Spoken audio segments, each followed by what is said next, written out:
Jennifer, bonjour. Bonjour Christophe. Tu viens d'animer la table ronde sur les ressources. Sur les ressources. Alors qu'est-ce qui s'est dit? Alors déjà, c'est quoi une table ronde à Ludovia? Comment ça marche? Alors une table ronde à Ludovia, on va réunir des experts ou des témoins qui vont nous expliquer... Des pratiquants qui vont nous expliquer leur point de vue sur un sujet en particulier. Et là, le sujet dont il était question ce matin, dès 9 h du matin, c'était les ressources en attaque d'entrée de jeu. Pédagogiques. Alors, les ressources pédagogiques, numériques. Donc tu avais des utilisateurs, tu avais des producteurs. Qu'est-ce qu'il y avait dans cette table ronde et qu'est-ce qui s'est dit? Alors exactement, on avait une super utilisatrice, une enseignante de Dordogne, qui pratique la classe inversée, qui part des élèves qu'elle a en face d'elle, de leurs besoins, et qui construit ses projets pédagogiques en fonction d'eux. Vous rechercherez dans les vidéos, l'année dernière, elle est passée sur le plateau ici. Et donc elle produit, elle coproduit avec plusieurs collègues maintenant, d'ailleurs, ses ressources. Donc exactement. Ça, c'est le premier retour d'expérience. Elle produit et elle va en chercher aussi un petit peu. Elle va en chercher un petit peu. Elle fait les deux. Bon. Et qu'est-ce qu'il y avait d'autre? Alors, il y avait Pascal Garot de Tralalaire qui nous a expliqué le processus de fabrication d'une ressource pédagogique. Donc les comités d'experts qui se mettent en place, les problématiques, la genèse d'une ressource. Pourquoi est-ce qu'on fait cette ressource plutôt qu'une autre? Alors pour ceux qui connaissent pas, Tralalaire, c'est un éditeur numérique. Donc comment il gagne sa vie, c'est son métier, quoi. Tout à fait. Voilà.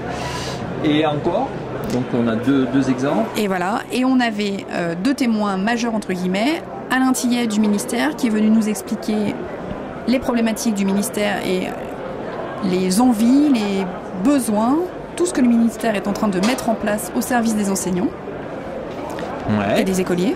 Et donc les discussions ensuite ont tourné autour de quel thème? Alors, pour le ministère, nous a expliqué EduTech, un portail de ressources à disposition des enseignants. Avec un moteur de recherche par niveau, par thème. Exactement. Par discipline. Tout un processus pour répertorier les ressources et faire en sorte que lorsque les enseignants en ont besoin, ils peuvent aller les chercher facilement. EduBase, qui est une plateforme qui permet de regrouper des parcours pédagogiques, parce que ce n'est pas tant d'avoir la ressource à disposition, encore faut-il savoir ce qu'on va faire exactement. En sachant que pour une même ressource, on peut avoir plusieurs scénarios pédagogiques, en fonction du niveau, de la classe, du scénario de classe, etc. Ce que l'on trouvera sur EduBase. Et donc on avait deux collègues suisses qui nous ont expliqué comment ils ont traité ce sujet des ressources en Suisse, à savoir dans le canton de Vaud, avec deux plateformes également. Donc là c'est pour combien d'enseignants? Alors eux ils ont 8000 enseignants et 90 000 élèves. Nous, je rappelle qu'en France nous avons 800 000 enseignants et 12 millions d'élèves. Mais bon, il y a des idées quand même à prendre sur leur pratique. Qu'est-ce que toi t'en as retiré? Justement, c'est ce qui était intéressant. Leur promotion, en fait, ils font la promotion des ressources via les réseaux sociaux. Ils ont un compte Facebook, BDRP, qui permet d'informer les enseignants qui sont abonnés à la page des ressources qui sont mises en place et donc de les aider à les piocher dans la banque de ressources, d'utiliser, de partager, de diffuser. De commenter, donc d'enrichir la pratique autour de ces ressources-là. Donner de la vie à vos ressources. Ok, et quoi d'autre de plus? Je suis sûr qu'on a parlé de droit d'auteur. On parle ressources, il y a toujours quelqu'un, les droits d'auteur, non? Un petit peu. Voilà. Puisque le sujet de Ludovia cette année, c'est détournement et appropriation. T'as vu le juge hier qui utilisait Game of Thrones, voilà, pour ses cours de droit. J'ai trouvé ça génial, là, en détournement, on est au maximum. Et une enseignante, justement, dans la salle, nous expliquait qu'elle avait des élèves qui étaient sourds, et qu'elle était obligée de pirater les ressources, puisque rien n'existe aujourd'hui à sa disposition pour ses élèves, donc elle pirate un petit peu des ressources et nous expliquer comment. Et c'est là que Tralalaire a levé la main en disant mais justement nous d'ici la fin de l'année on va créer un outil qui va permettre aux enfants sourds de voir les ressources, enfin les différents formats, exactement, et en langage des signes. Bon bah très bien. Et voilà une discussion hyper productive, ouverte et riche comme à chaque fois à Ludovia. Et la conclusion de tout ça?